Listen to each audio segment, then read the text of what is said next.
Awali ukia koka koka sio jambovu, awali kinyoka kidonda uonwa kovu, awali uawali hakuna awali mbovu. Sada wapanganie, sada wangu waubanie, sada karibu nyumbani, keti mkekani hapo barazani, usikie shairi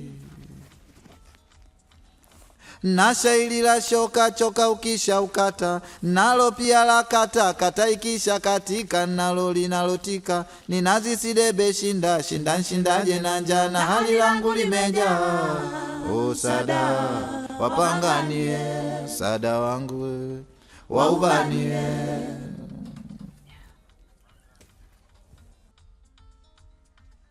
pangani mtapo panga msipange kwa utani, panga langu litimie nipate wangu mwandani, panga ya sada na mie waitilie ubani, watoto watuimbie kwa ufundi wa kughani. O panga panganie, sada wangu waubanie.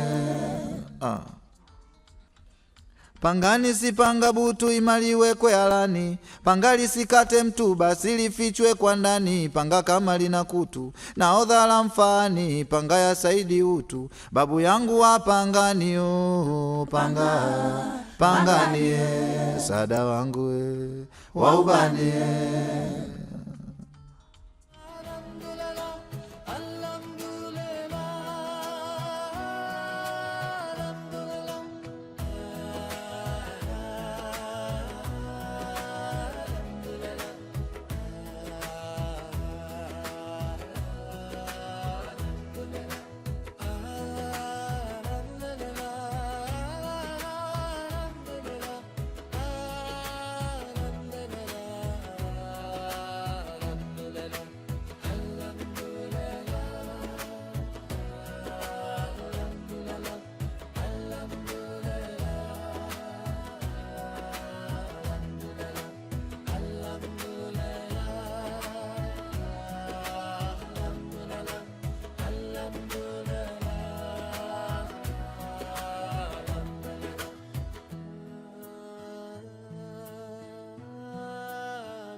Ndio, Dokta.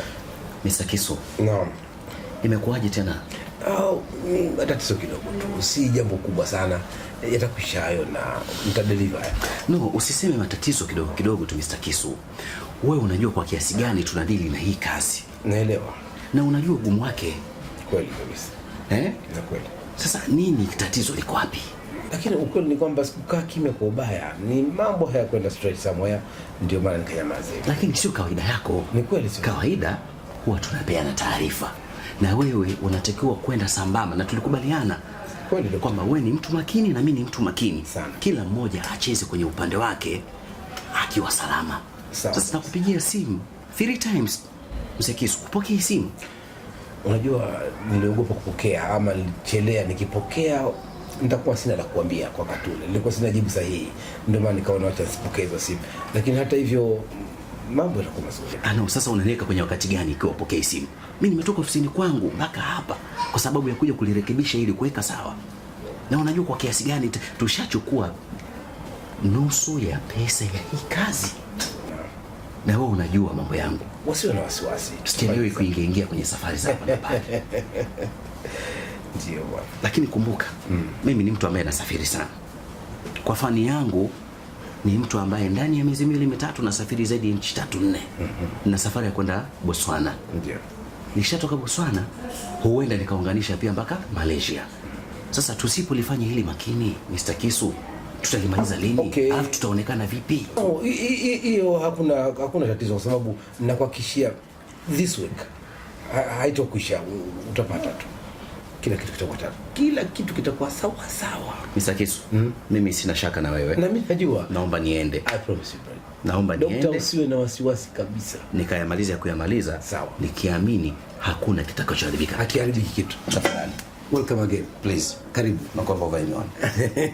Unajua nikiwa wewe ya kuona mbali. Hapa karibu bwana. Hapa karibu ndio kwa sikuoni. Asante Mr. Kisu. Okay, see you. Haya bwana. Leo wote tumesema debe mbili, mbona zinaziona ndogo?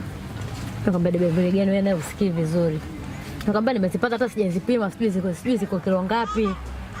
Mama na mwana. Amjambo jamani. Tujambo. Marahaba mama. Una mchele mama? Mchele upo. Unga? Upo, unga, maharage, yote vipo. Vibiriti? Vibiriti vipo. Sasa nataka mchele kilo 25. Nipimie na unga kilo 20. Una mafuta? Mafuta yapo. Ndoo kubwa ndogo? Ndogo tu. Sipo ndogo? Ndogo moja. Haya sawa. Sasa mchele 25, mafuta, viberiti. Haya sawa. Sasa naenda hapo kuchukua bodaboda. Nitakuja hapa nije kuvibeba hivyo vitu. Haya sawa, nitakuta nishakufungia kila kitu. Haya, nifungie mwanangu, nikija nakuja nalipa. Haya, nitakuwa nishafunga kila kitu.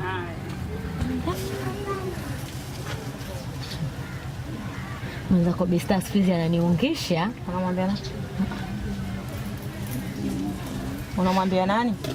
Wewe kilichokufanya umjibu hapa kwamba utampimia hizo kilo ngapi, si kilo ngapi nini? Lazima umpimie.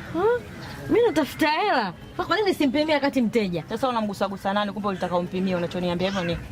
Sina kwambia kwamba siku ananiungisha biashara. Muona kama leo alipokuja hapa katoa oda ya kueleweka. Yule leo bwana no huko kilo 25 sijui kilo ngapi anatakaje kununua hapa ili tujue kama yeye ananuaga kilo 25. Mbona akinunua robo aje kununua hapa? Mwenzangu mimi siangalii. Mimi naangalia mali kaja hapa. Kaja kununua na muuzia vizuri mwenzangu. Ina maana hapo ukipiga mahesabu sijui 100,000 sijui na ngapi. Ni baba yako kule nyumbani anaacha sijui shilingi ngapi ya robo. Huko anaacha hela kibao kija hapa eti anataka kujishaoa kujifanya anaweza kununua vyakula vingi. Namfuata huko. Mimi aniambie nipike robo sijui nikanunue viunga robo. Bista anakuja anaagiza kilo 25, kilo 30, mimi ninunue robo, si ndio? Alafu wewe nakupimia mama yangu.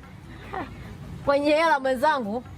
Kila kitu naika pembeni. Mimi nataka hela. Nampimia vizuri mwenzangu. Nisimpimie kwa nini? Nimefuata changu. Ndio unanisikia? Chako kipi sasa Robert ulichokufuata? Ina maana unajua. Sasa ningejua ningekuuliza jamani. Uelewi chochote? Kitu gani wewe ambacho uelewi? Dili tumepanga limeenda vizuri. watu wamekuja kutoa taarifa kituoni kwamba yule mtoto tayari ashapigwa. Mimi mwenyewe nimeenda kujihakikishia tayari yule mtoto hayupo. Inakuwaje unaniambia juu chochote? Mimi sijui chochote, na mbaya zaidi hata timu yangu sijaiagiza kwenda kufanya tukio la namna hiyo.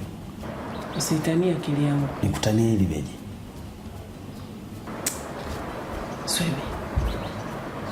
Mambo mangapi mimi na wewe tunapiga? Madili mangapi tunafanya? Mengi sana. Sasa unataka kunizunguka kwa dili dogo tu hiyo? Yaani mimi nikae nikudhulumu wewe? Mimi nahisi unataka kunizunguka. Mangapi mimi na tumeaminiana? Iweje leo nikudhulumu kwa kitu kidogo sana? Kwani upende kunielewa?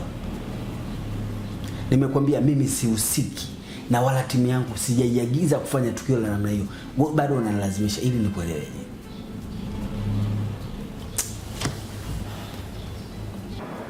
Nahisi unataka kunizulumu. Na siwezi kukuamini. Hivyo kwani unataka kunielewa Kiswahili? Siwezi kukuelewa. Ila huu ndio ukweli ninaokuambia. Huu ni mwanzo tu. Na hili ni dili dogo sana. Najua utakuja kuna madili makubwa zaidi ya hili. Na mimi ndio huwa nakukingia kifua. Hivi unaelewa Kiswahili wewe mwanamke? Na kuelewa vizuri lakini kwa hili siwezi kukuamini. Najua. Mimi najua kila kitu kwamba wewe ndio unakinga kifua. Lakini usinilazimishe kitu ambacho sijafanya. Usinilazimishe. Mimi mtu mzima na akili zangu bwana. Swebe. Uko vizuri na watu wako? Sana kabisa. Na waamini kwa 100%. Mimi nahisi uko vizuri na watu wako. Kaa vizuri na watu wako wachunguze. Alafu utapata jibu. Asante.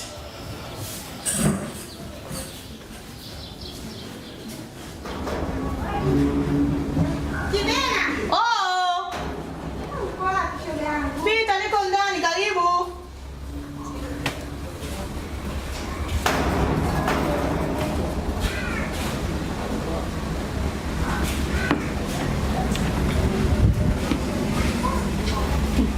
Karibu shoga yangu. Asante. Sikujua. Ngambie. Hiyo mdomo lake.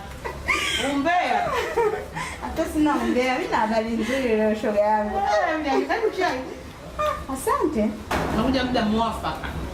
Nishapata mwenzio. Basi umekuja nipia gani? Shida iliyonileta hapa. Namuulizia Kipemba. Kipemba. Shoga yangu nimepania. Kweli nimepania shoga yangu. Unajua Kipemba. Basi nikwambie nini? Hivi nakwambia. Naomba kibao. Atoe Kipemba yuko shoga. Nakwambia. Hivi ndio mume wangu ameenda kutoa taarifa polisi. Sio vile Kipemba tulipokuwa tumekania hapa jirani kama tumekuwa kama ndugu. Naona hapo, anaonekana nyumbani. Baba Kipemba na Niki mwendo wangu anafuatilia swala. Kwa shoga yangu kusema ukweli yule sijui. Usiniambie. Ukweli ndio huo. Sasa mimi nitafanyaje? Ndio shoga wangu. Yaani amna jinsi. Ila kitakachoendelea nakwambia. Shoga yangu umefanyia. Kwa nini umempenda? Mzangu. Shoga yangu Kipemba na hivyo vitenga. Unamjua Kipemba na vitenge shoga yangu wewe? Upendacho roho. Kwa umepania hapo ulipo. Yaani wewe usilolijua. Wapi kwa shoga yangu? Kitakachojiri nitakwambia. Sasa nitafanyaje mtu wangu? Sasa jinsi kujua kwa hiyo yana. Haya bwana. Shoga sita kiazi. Asante. Nishapata. Alolo, sasa umesikia habari za Kipemba? Haya shoga yangu. Haya, takutangu ni shughuli sijui haya. Poa. Poa.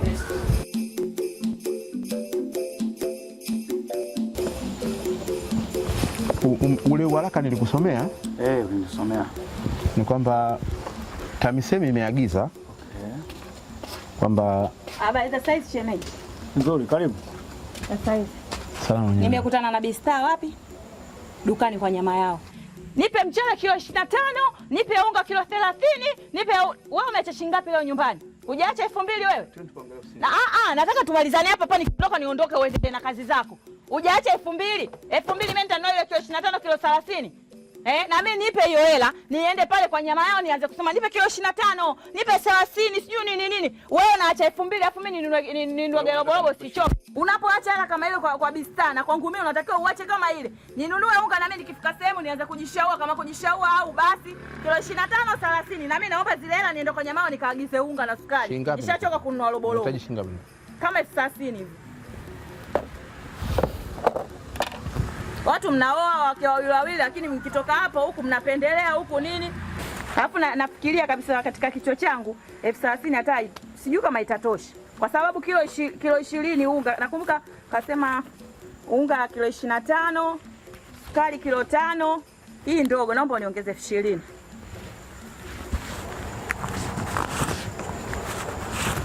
Ukiwa unaacha kule hela za unga kilo 25 30 na mimi uniachie hivyo hivyo. Shemeji, samani na mazungumzo niwaalizie. Shemeji, umesahau kwa yeye? Asante. Tulikuwa tumeishia vile.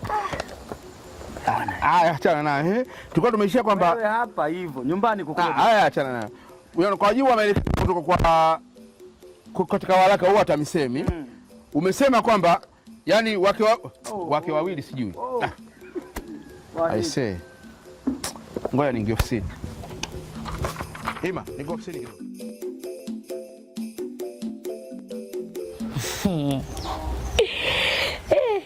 We acha.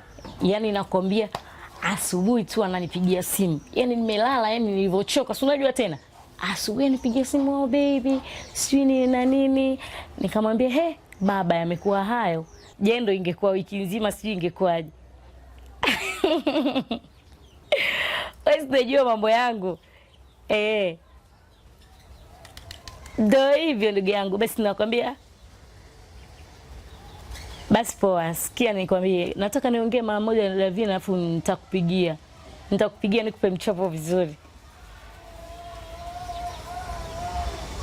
Aya. Dakika moja tu mama. Besi vipi? Niambie. Nilikuwa napanga nguo jana usiku kabatini. Uweza amini? Nimeona cheti. Kumbe Rashidi kweli alikuwa polisi. Jamani. Sijalala. Nafikiria kwa nini alikuwa ananificha. Mimi mke wake nilikuwa.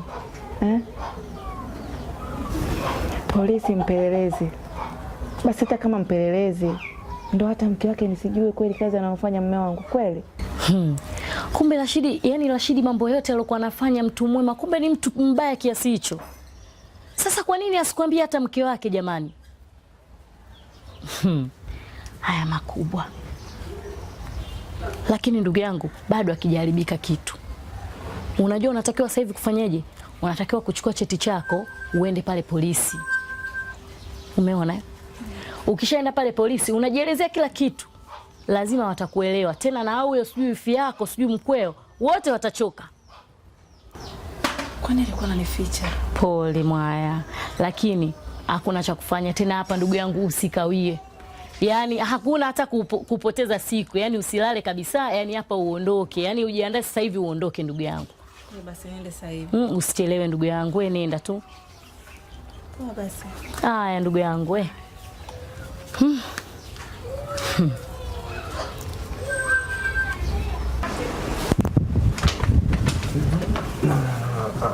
Wow, mami. Habari za shule?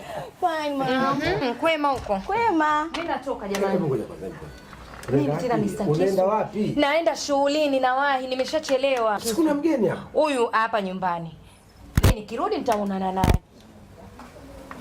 Daddy, what happened? It's like that, mother. No worry. Ni kawaida yake hivyo. Ana shughuli nyingi, anajulikana sana mtaani. Mama But why is she doing that? She's my mom, Daddy. I know. Don't worry. It'll be okay. Don't worry. It'll be okay, sir. Okay. Kuna mfanya kazi atakusaidia kila kitu. Okay? Okay. I miss you, my brother. Miss you, Daddy. Bye-bye. I like the way you smile. Thank you. Your bag, huh? Yes, Daddy. Okay.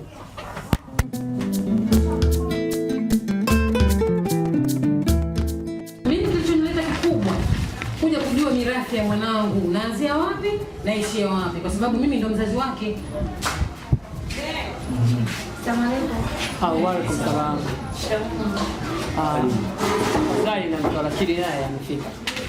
Mke wa Rashidi? Yeye alikuwa na mke.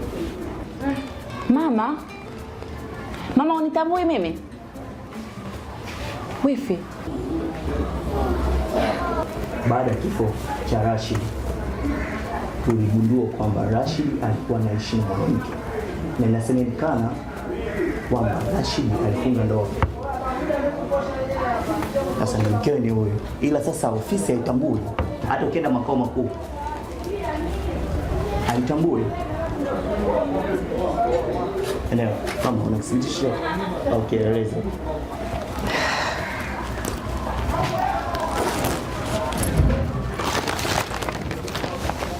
Hichi kielelezo changu, cheti changu cha ndoa. Na mama unatambua. Mama kwenye harusi yangu si ulikuwepo?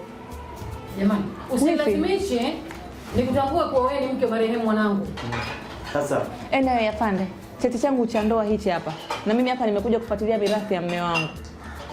sawa dada, unajua nini? Kitu ambacho kinachoumiza kichwa. Rashid akuleta kithibitisho kwa wewe ni mkeo. Unaelewa? Sasa ofisi hii haitakutambua kama wewe ni mke halali wa Rashid. Sawa. Ila mimi cha kuwasaidia. Subiri afande. Hamna taarifa za kuhusu kwamba Rashid alikuwa na mke, si ndio? Ndio. Na hichi si kielelezo tosha. Hivi afande, naweza nikafoji cheti cha ndoa na hii muhuri wa msikiti nitautoa wapi mimi? Sisi hatuna maamuzi, ila tunachotaka kuandikia ili muende ngazi ya juu.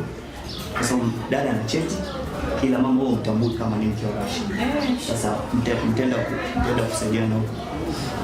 Sina haja ya kwenda ngazi yote ya juu. Mama si unitambue? Mama si una swali wewe? Muogope Mungu wako mama. Mama muogope Mwenyezi Mungu. Unitambue mimi leo? Leo Rashid amekufa, mimi sitambuliki kwenu. Basi. Nashukuru mama. Lakini na imani Mwenyezi Mungu atanilipia.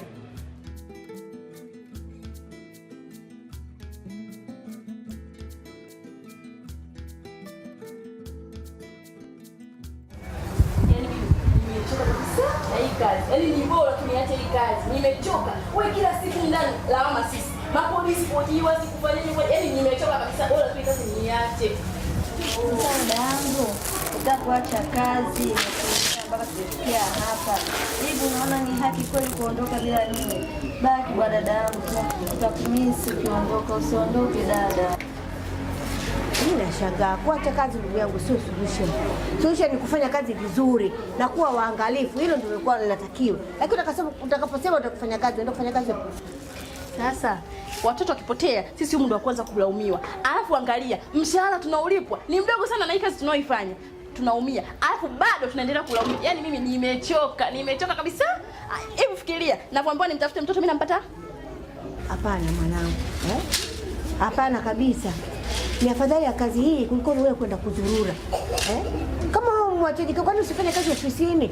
Unakuja kufanya kazi humu. Sasa ni afadhali hapa kuliko kwenda kuzurura tu. Umeelewa?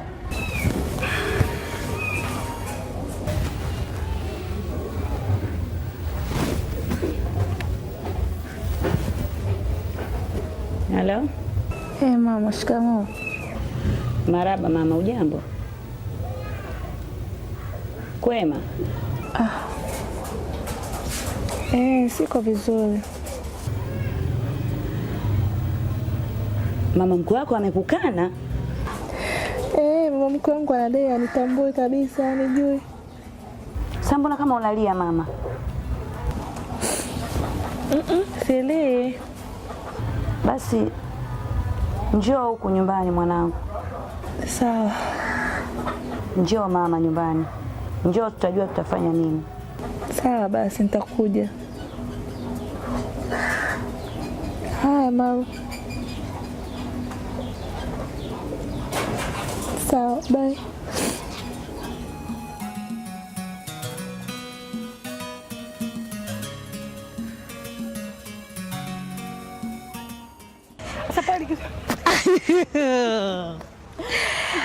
Shoga yangu pale ulinistua ulivyomkana, nikasema Mtume, leo huyu anamkataa hapa, itakuwaje? Iweje mwenzangu? Alofanya yeye mazuri? Atakaa sio mazuri. Shoga yangu, njoo hapa kwanza. Lakini nafsi pale kidogo linisuta mwenzio. Ikusuta kwa lipi? Yeye aliyofanya madogo. Yeye madogo. Kwanza mimi ulinifurahishaje? Nikasema hapa sasa kwanza kana nistuka. Sasa wewe bibi vipi? Lakini ngaangalia nikasema hata huyu kumkomesha dawa yake. Naona sasa tumkazie uzi hapo hapo. Lakini nafsi linisuta kidogo. Ikusuta kwa nini? Yeye kaanza, sisi tunamaliza. Sasa hii ndo kila kitu. Kwa hiyo uko makao makuu unafahamu. Niachie mimi. Unasikia tunamkomesha yule. Atujue sisi nani. Sawa wala usina. Nafikiri. Kwa nini kumwonea huruma? Kwa sababu mimi Mama Rashidi leo anajivisha yeye usika Mama Rashidi. Kuchukua majukumu ya kumzika mwanangu mimi bila taarifa yake. Mali hizo nazichukua. Na anaishi mjini hapa, tutaonana hapa mjini. Sasa hilo ndo dawa yake babu.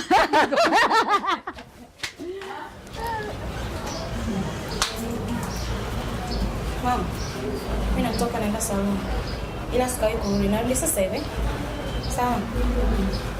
Wewe sasa unaniaga ama unanipa taarifa? Nakuaga. Pesa ya saluni iko wapi? Pesa ninayo. Baba alinipatia asubuhi kabla hajaenda kazini, akanipatia ndo akaenda kazini. Hebu tuione.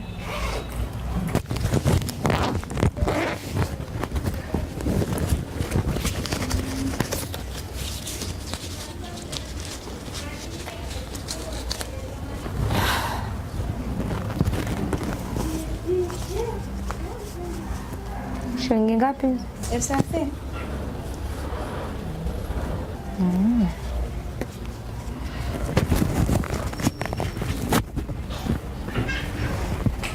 Hivi wewe, mimi ni nani wako?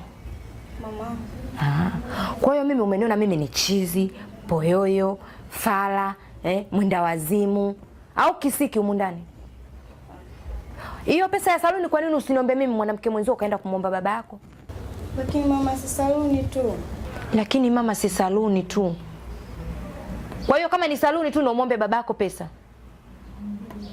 Hivi nakuuliza wewe, kama ni saluni ndio muombe babako pesa? Unanitafuta nini wewe mtoto? Badala ya kukaa kusoma unakwenda saluni. Saluni kutakusaidia nini wewe? Alafu ni mambo gani unayofanya wewe ukamwombe baba yako pesa wakati mimi mama yako nipo? Na mimi ndio mwanamke mwenzio. Ni picha gani unayoionyesha hiyo? Kumbavu. Pita huko. Hakuna saluni, hakuna nini.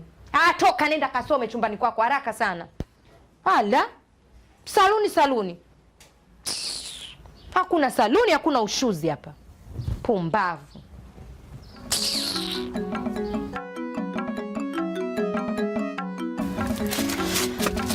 Umewahi kurudi Banyama, hata sijamaliza kukuvisha.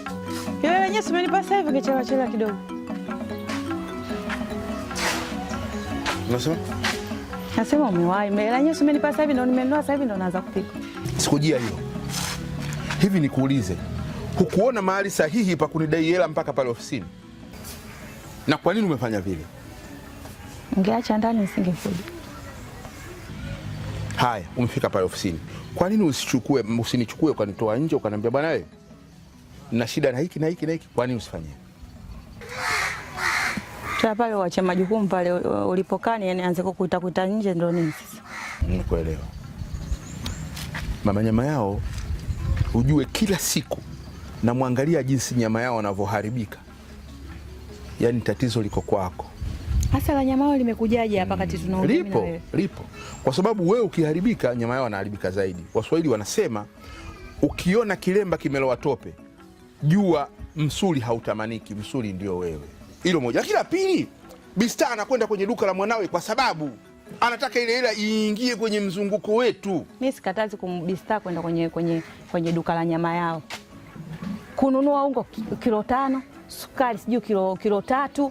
Hapa ipo baba, tukinunua robo tukiweka kwenye nini mpaka tusangine tunakombeleza na chai tunatia humo tunafanya hivi tunaweka. Kwa nini yule ananunua sukari kilo 3 kilo ngapi? Hilo swala mbona mume wangu kila siku nakwambia kuhusu haki ya wanawake wawili, mbona unashindwa kunijibu? Lakini mimi nilipokuwa wewe nilitegemea kupata liwazo kutoka kwako, sijalipata.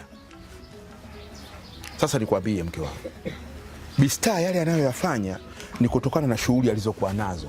Jinsi anavyojishughulisha ndio anakuwa na kiasi kile. Wewe unaweza kufikiria mimi namwachia hela nyingi, hapana. Ni kile kiasi cha mzunguko wa hela zake yeye anavyoweza kuzizungusha kwenye shughuli zake. Matunguli yote yako kule, Bista atakosa hela. Wateja kila anayekuja pale, kila mteja anayekuja pale. Asante Bista kwa kuniogesha. Asante kwa mimi nikikwambia chukua matunguli 3 weka kule, 3 uweke huku na mimi niwe nakula kuku. Saa nyingine wateja wote unawaambia walete kuku Bista badi kabandua kuku mama. Sisi hapa kila siku matembele. Saa hizi unaanza kuniambia mipangilio ya Bista. Sitaki kunihadithia habari za Bista. Mimi hata nikileta tunguli humu ndani nitazikuta nje zimetupwa kwa wewe. Mke wangu mimi nilikupenda sana ndo nikakuoa. Sikukuoa hivi nilikuoa kwa sababu ya kukupenda. Nataka tukumbushane turudi nyuma kidogo. Kwa hiyo sasa hivi unipenda. Kabisa. Niseme ukweli tu. Niwe wazi. Nimekupa milioni 2, niambie. Matumizi ya milioni 2. Hii shughuli imefika, siku hiyo fika shughuli mimi milioni 2 itakaa ndani ya nini? Sikuchoka. Milioni 1 nikakupa. Sasa hizo si nikakupa. Milioni 2 tena. Sikuchoka. Milioni 1 nikakupa. Unataka nifanyeje sasa? Milioni 6 hizo. Hebu jaribu kufikiria tu, ungeamua mradi. Kwani mwanao nyama yao anafanya shughuli ile pale. Kwa hiyo mimi nimetunzwa mara ngapi hapa? Wenzangu nisiwapelekee. Hivi kati ya wale kutunza hapa hata kuna mtu aliyeta hata shilingi 300 hapa. Wewe shule ya Mama Santa ulienda hapo nyumba pili. Nikafuate nini mimi? Mimi nakwenda kufuata nini? Ndugu zako wametoka mjini, makabati dada nguo, wamekuja na dressing table, sijui manini yale madude mengine sijui wanaita manini, wamekuja nayo yamejazana kibao. Hapa kishughuli sisi kwa mjumbe wa serikali za mitaa milioni 2 ibaki. Kweli mume wangu. Sasa nikwambie kitu mke wangu. Na naomba nisikilize. Pana mambo haya makubwa mawili. Umenisikia? Nakusikiliza. Pana mambo makubwa haya mawili. Moja, kuoa mke wa 3 au moja kupunguza mke. Labda umepata mchumba kwa wateja wanavyokuja una sababu zako. Kwani mimi ndio mbona Bista kufanyia mazuri unaongeza 3 wa nini? Na anakula chakula chenyewe chote sikuwekee. Ndio siku zote hizo. Mwenzangu yaache. Mimi nitegemea nitakaa hivi. Isipokuwa bibi yangu. Kufika tu. Mjukuu wangu hapa utoki. Nisaidie kazi zote mpaka nalizike ndio uondoke. Nifanyeje? Na yule bibi yangu kwambie nikae. Mambo ya mapenzi tena, mpenzi wangu nimemwacha si wapi nikaeka kando. Sio umefurahi mwenyewe nao? Sasa nimefurahi sana. Sana, zaidi ya sana. Yaani nitamani nyote mabawa. Nikufikie kule uliko. Kwa uongo wewe. Sasa nimekuwa muongo tena. Aisha nilikuwa nikifika kwa bibi pale bibi mkubwa. Kila ninavyomwambia bwana, sijui bwana yuko wapi? Sijui yuko wapi? Bwana ananiambia ambalo aliniingia kichwani. Zangu tuache hayo. Nimekuja hapa nina madeni. Yule bibi kuniona tu, mwana kovo kaingia hela yake. Na adao shilingi 30. Sina amani, hivi nimekuona wewe kidogo hapo nisaidie nimrudishie hela yake. Nisingapewa polisi bwe. Ingawa bwanangu polisi lakini nitawekwa ndani. Sasa, sio tarehe zenyewe hizi. Ili katikati ya mwezi. Yaani hujabadilika tu. Mimi nikiombaga hela ni visingizio vingi, mwisho wa mwezi, mwisho wa nini jamani. Simkwenda katikati ya mwezi. Ikifika mwisho wa mwezi mimi nitakupa. Haya bwana. Mimi hapa nina shilingi 10,000. Nayo. Nashukuru. Sawa. Yaani hata nusu hujafikia uliomba mimi. Sasa mimi nimejitahidi kupata hiyo. Yaani si ghafla nimekupata hiyo. Haya bwana. Maki hujabadilika ndo yale. Nikiombaga hela wewe uwazi kupitia kona hii mpaka unipe. Yaani mimi nipo kwa ajili yako ndo maana nimekupa hata hiyo. Hapa kwenda nimekuwa sina kabisa. Haya. Okay, msalimia auntie. Sasa kwanza sasa una namba mpya au ile? Ile. Basi msalimia auntie. Haya.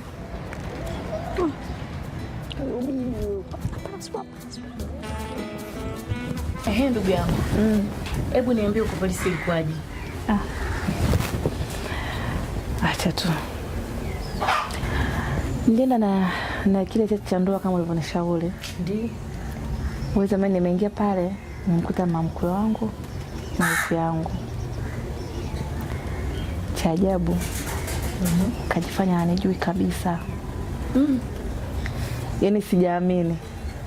Kanikana kabisa kwamba mimi mwanangu aje kuniambia kaoa. Sikujui, naambia mama usinilazimishe nikujue. Sijui nini. Basi mwisho siku nimetoa cheti, na kitu kibaya zaidi hata pale kazini kwa mume wangu walikuwa hawajui kama mume wangu alikuwa ameoa. Hilo ndo wananishangaa. Mbona makubwa ndio? Basi nimetoa kile cheti, wamekiangalia, lakini kutokana na mtoto uliopo mama mkwe amejifanya anijui sipi nini. Wamesema tu wametuandikia twende kwenye ngazi za juu zaidi. Ila mimi nimeambia bwana basi hebu nisikilize, yani mimi nina ushauri wa mwisho. Hebu tujaribu kumpata yule shehe ambaye alowafundisha ndoa, labda yeye ndo atakuwa msaada wetu wa mwisho. Wewe unalionaje? Kwa hiyo nimekaa vizuri mzangu. Usikubali shoga yangu. Fuatilia mzangu. Wala. Maisha yenyewe mjini wewe una haki zote kabisa. Sasa na haki zote, lakini kama haki yangu ipo basi nitaipata, lakini siwezi kuanza tena kufuatilia sijui nifanye hivi. Siwezi. Kwa hiyo ndugu yangu unataka kuniambia tena ndio basi sifuatili tena.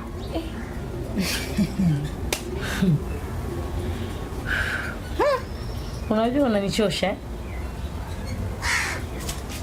kwa sababu unashauriwa hichi ambacho ni kizuri, unatakiwa ukifanye, lakini bado unaona yani sasa wewe uko unatakaje? Maana sikuelewi. Shoga yangu wewe, mimi hebu tuondoke. Nisindikize miende bibiwe. Chana yondo ndo cha lako. Ndugu yangu, zingatia ambayo tunakwambia. Sasa kama itashindikana basi, maana tunaoona yani jinsi unavyoonyesha uhitaji kampani yetu. Haya.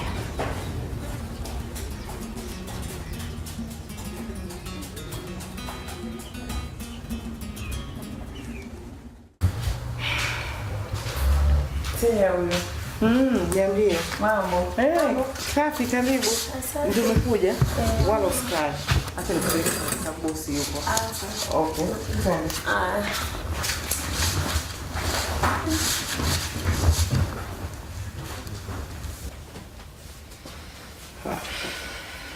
Karibu kae. Karibuni. Sasa hizi. Nzuri. Bosi, samahani, huyu anaitwa Kadada. Ndio. Nimemleta kwa ajili ya ile scholarship ya wale watoto wawili. Sawa kabisa. Haya, asante. Asante.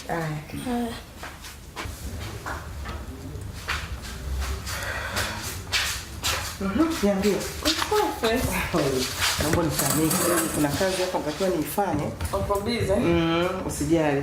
Kwa endelea na kazi wewe, niendelee kumsubiri. Okay, sawa. Kwa hiyo basi ulivyoamua mimi uamuzi kwa hata sijapenda mpenzi wangu. Umeelewa? Sijapenda kabisa. Unaona tunapopata ya manyanyaso kwamba nitabaki na nani? Nitabaki na nani? Nitabaki peke yangu mwanangu, acha hivi. Wawili tunasaidiana. Najua tumezoea. Haya kina mama miogo ndio hiyo. Saa hizo. Kuni mama kuni. Sasa kama kuni nitakuta mimi nakushauri tumia mkaa. Huyu mtoto hivi jamani umemuudhi. Wewe njoo la miogo. Au umemuudhi? Njoo la mihogo wewe. Ndo alipo. Wewe ndo kaja kumtaratibu kweli mtoto. Ndio chukua mwogo. Njoo chukua miogo baba ule japo nani kidogo. Wewe kaja. Basi kachumbani mama msio na wasiwasi ndo nakatakata ina tatizo. Kitambi nayo bibi kitambi kwa maisha ndo maisha yangu haya. Wewe una utani wewe. Una utani. Haya okay, basi baada kidogo nakuleteni kachumbari sawa Kama mpaka niongeze nitaongezeni sawa? Nitakuja kuchukua niongeza. Kitambi cha ukingwani. Yanakuhusu. Kwani miogo ipo kwa mitamu? Ndio mtaalamu halisi mkanga miogo na kachumbari heno. Kadada, habari siku nyingi. Kwa hiyo Mr. Kisu vipi? Safi sana. Nashukuru sana kwa kuja tena hapa. Haya, umekuja kusponsor tena watoto wangapi safari? Sikuna nafasi kwa hapo za watoto wawili za kuuza. Nafasi ya kuuza? Mimi niuze nafasi? No. It can't be. Haiwezekani. Tia ndo anavyosema. No. Na mimi nimepata nafasi 2 za kuuza. Na wengine sasa mimi nimekuja lakini kuna wale ambao hawajaja. Nashukuru kwanza kuja kwako.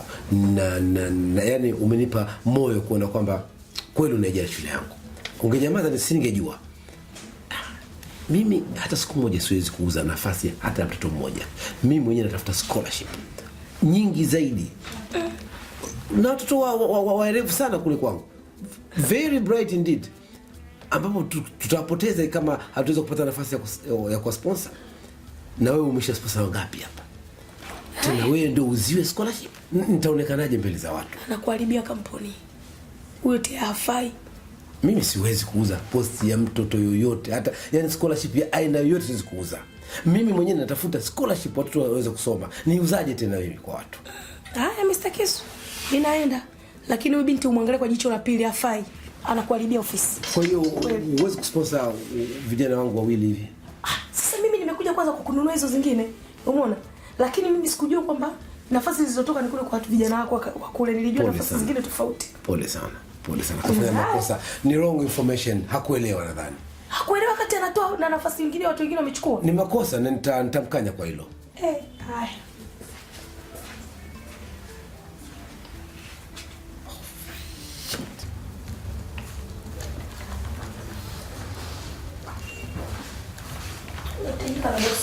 Mimi? Yeah. Okay, asante. Haya, nakuja.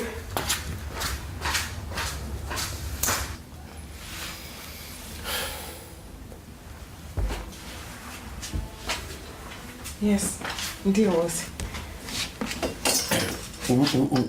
Lazima uwe careful wakati mwingine. Yule mtu mimi namuelewa, naye ananielewa. Unaelewa hivyo? Sio wewe unakwenda kuvamia mtu yoyote unachukua unaje Sasa unajua mambo kama haya yanaweza kutuharibikia. Sikuelewa bosi. Kadada mimi namuelewa vizuri. Ni mmoja miongoni mwa sponsors wazuri sana watoto wetu hapa. Sasa I'm very sorry bosi, mimi sikuwa najua. Be careful there. Before you do anything, chunguza kwanza. Sio unarukia tu. Unaona sasa itakuwa aibu kubwa sana kama angejua si nauza scholarship. Okay, Mungu nisamehe bosi. Okay, next time be careful. Okay. Niambie bebi wangu. Bwana. Sasa muda wote tunachukua tu yani 50,000. Je, ingekuwa ngapi? Si ungenizimia na simu. Tuma bwana, sikuongopei kweli. Ndio bebi wangu, ndio bwana. Nitakuja kweli. Bwana usifikiri aache bwana. Hapa tunaongea mengine. Mbona nakupenda? Aya mwa.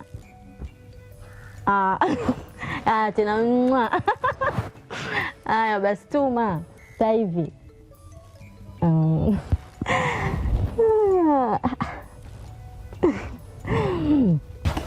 Hivi dada, how many relationship do you have?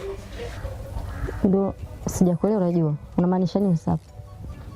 Mara ya kwanza umeongea na mwanaume ukasema umemiss, and this time umeongea na mwanaume mwingine unasema tena umemiss.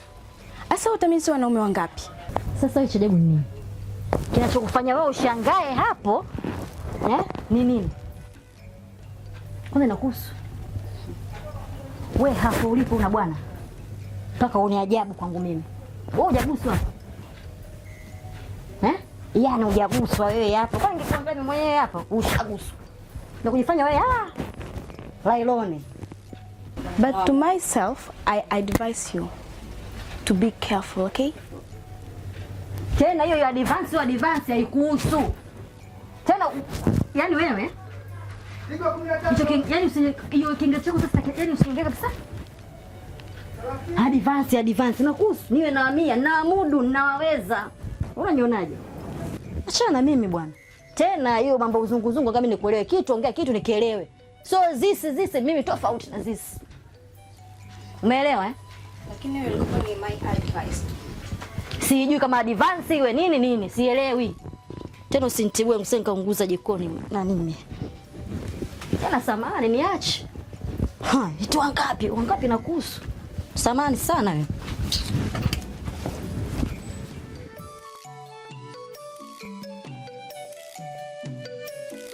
Sikia nikwambie.